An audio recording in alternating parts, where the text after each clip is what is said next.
Hi, today we're going to make one of my all-time favorite Spanish dishes, the Spanish tortilla, also known as the Spanish omelette.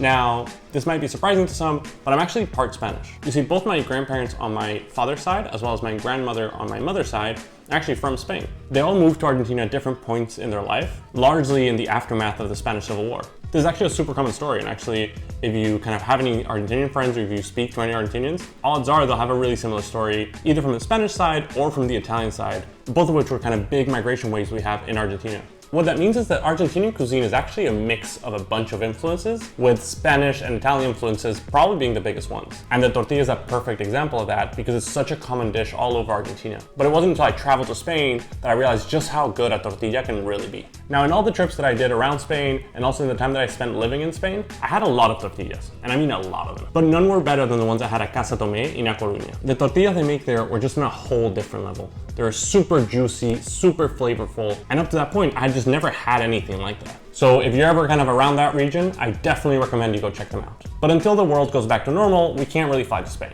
So today I'm going to teach you how to make two amazing versions of a tortilla at home. The first will just be a super classic Spanish tortilla, and the second will be an amazing stuffed version that I'll actually stuff with this gorgeous gorgonzola cheese and serrano ham. All you're gonna need for this are some potatoes, some eggs, some onions, and some oil. Now, before we start, there's something you should know. Spanish people feel very strongly about their tortillas, okay? Some people will not eat them without onions. Other people think that adding onions is complete sacrilege. Some people like them a little bit on the dry side. Other people like them kind of juicy and runny. The versions I'm gonna teach you today do have onion, and they're a little on the juicy side. If you don't like onion, just don't add it. And if you like your tortilla more on the dry side, just cook it for a little longer than I will. No biggie. Anyways, enough talking. I'm starving. Let's get to cooking. So the first thing we're going to want to do is cut this onion, and you'll want to cut it into fairly thin strips. So to do that, just chop the onion in half, turn it sideways, and try and get the slices fairly thin. You'll need one onion for a tortilla that will comfortably feed between 2 and 4 people. Once you got your onion slices, just set them aside for now. And make sure you keep all your skins and little bits and pieces. I like to put these in a Ziploc bag and then just stick it in the freezer. This stuff is great for making all sorts of stocks and broths. I'm gonna actually make a video on that in the future. Next up, we'll need to peel and cut our potatoes. Now for this recipe, you want a waxy kind of potato. Now if you're in the UK like me, that's something like a Charlotte or a Maris Pear.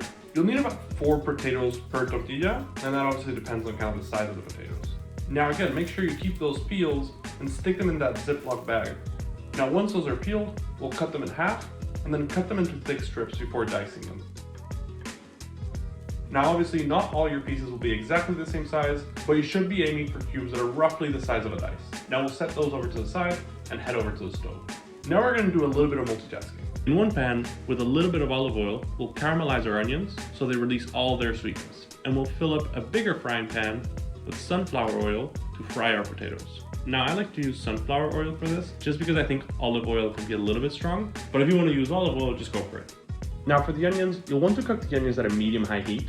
Just add a little salt and stir occasionally until they're nice and caramelized and look something a little like this. For me, that took roughly 30 minutes. Now for the potatoes, we'll actually cook them in 2 stages. First, we'll cook them at a medium-low heat, just to make sure that they're cooking all the way through rather than just frying on the outside. Now, when you see that aggressive bubbling, I actually had my heat a little too high at first. If yours looks something like this, it probably means your heat is a little bit too high, so you'll want to turn that down a little bit. You want it to look something like this instead. See the difference? Now, you'll want to give your potatoes the occasional stir, just to make sure they're all cooking evenly. A few might break when you do that, but that's totally fine. Once your potatoes are fully cooked and you can stick a fork in them with little resistance, we'll up the heat and start frying them on the outside. You want them to start developing a crispy golden brown exterior, something like this.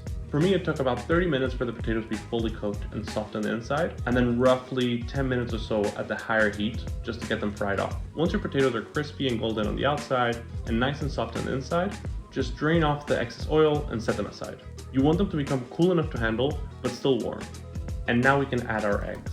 Now make sure you're using room temperature eggs and not eggs straight from the fridge, because that will drop the temperature of your potatoes and you actually want some of that residual heat to start cooking the eggs. Now make sure you salt your eggs and not the potatoes, and give everything a really good mix.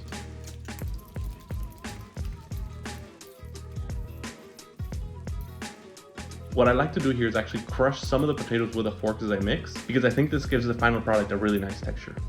Now here's a little secret, just wait.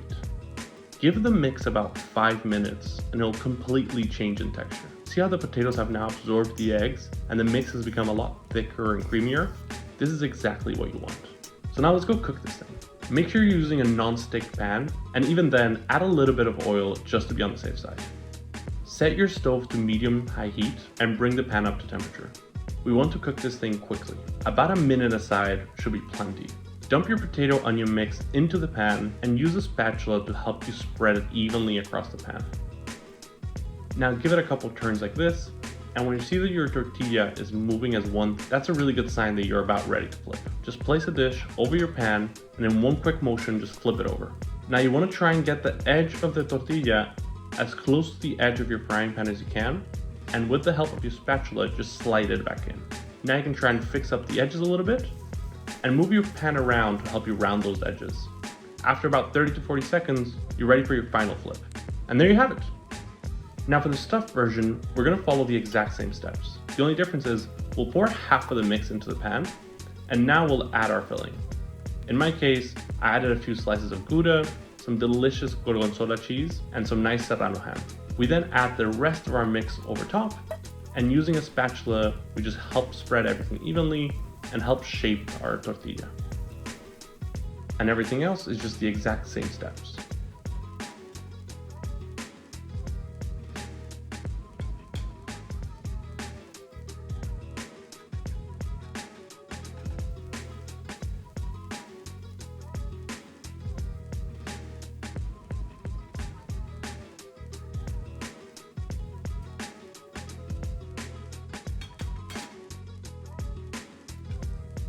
Okay, so let's go try this thing.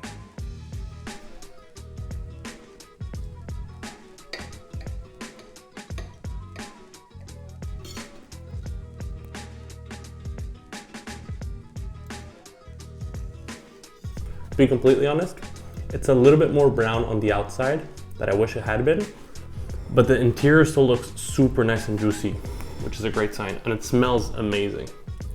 So let's give it a try.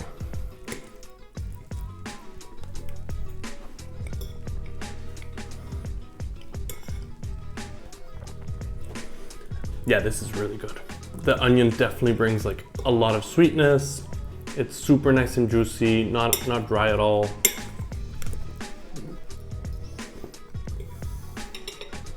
That was really good, but I can't wait to try the stuffed one.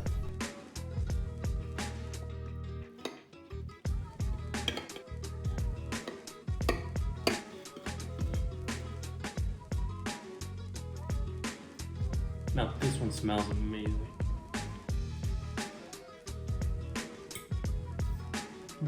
Okay, the last one was good, but this one's insane. The gorgonzola, the ham, I mean,